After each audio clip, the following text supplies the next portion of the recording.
Hello medicos, welcome to Medic Talks. तो skeletal muscle की एक प्रॉपर्टी है कॉन्ट्रैक्टिलिटी। तो इस कॉन्ट्रैक्टिलिटी को हम इनिशियली कैसे पढ़ सकते हैं? तो वो हम पढ़ सकते हैं with the help of simple muscle curve. Now जब भी हम गैस्ट्रोनोमियस सियाटिक प्रिपरेशन जो फ्रॉग में से हम प्रिपेयर करते हैं, तो उस सियाटिक नर्व को जब हम स्टिमुलेट करते हैं तब गैस्ट्रोनोमियस मसल में कॉन्ट्रैक्शन पाया जाता है। तो उसको हम ग्राफिकल फॉर्म में जब रिप्रेजेंट करते हैं तो कुछ इस प्रकार का ग्राफ हमें मिलता है।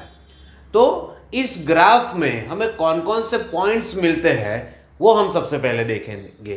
तो the first point is point of stimulation and the second point is point of contraction.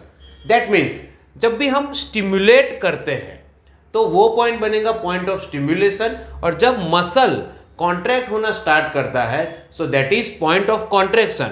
Now here you can see that there is a period, there is a gap between point of stimulation and point of contraction. तो जब हम stimulate करते हैं तब muscle contract नहीं होता है, लेकिन थोड़ी देर के बाद मसल कॉन्ट्रैक्ट होता है। तो ये जो पीरियड है इसको हम कहते हैं लेटेंट पीरियड। इस पीरियड में मसल कोई भी एक्टिविटी नहीं दिखाता है ना। मसल ने कॉन्ट्रैक्शन होना स्टार्ट किया, जब मैक्सिमम कॉन्ट्रैक्शन होगा तो उसको हम कहेंगे पॉइंट ऑफ मैक्सिमम कॉन्ट्रैक्शन।